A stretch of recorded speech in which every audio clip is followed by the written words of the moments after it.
আলহামদুলিল্লাহ, সুম্মা আলহামদুলিল্লাহ। আলেমদের এরকম মিলন মেলা চোখে পড়ার মতো। আমাদের আল্লামা মামুনুল হক সাহেব কতটা উদার মনের হতে পারেন। তিনি এসে আমির হামজা ভাইকে চোখ ধরলেন।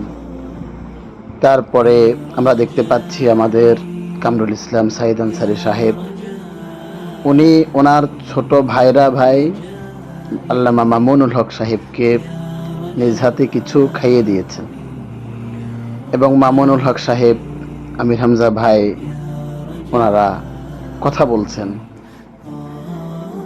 কি একটা আন্তরিকতা নজরে পড়ল, নজর কাড়ার মতো।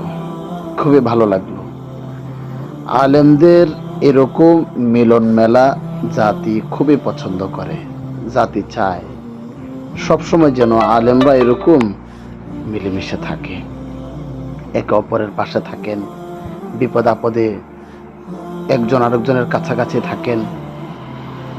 আমাদের জাতি এটাই পছন্দ করে, আমরাও পছন্দ করি। আমরাও চাচ্ছি সকল আলেম যারা আছি, আমরা জামাতে ইসলাম, ইসলামী আন্দোলন, খেলাফত মজলিস, বাংলাদেশ খেলাফত, সব আমরা একত্রী হয়ে যাই।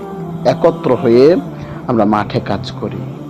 আশা করা যায় বাতিল কখনো আমাদের সামনে এসে দাঁড়াতে পারবে না। ইসলাম যখন সবাই মিলে ঐক্য হয়ে যাবে, আশপাশ থেকে বামপন্থী যারা আছে তারা চুপসে যাবে, সহ্য করতে পারবে না, অন্তর জ্বালা বেড়ে যাবে। এক পর্যায়ে আমরা যখন হাতে হাত রেখে সামনের দিকে কাজ করা শুরু করব, তখন বাতিল ধ্বংস হয়ে যাবে। এটাই আমাদের কামনা।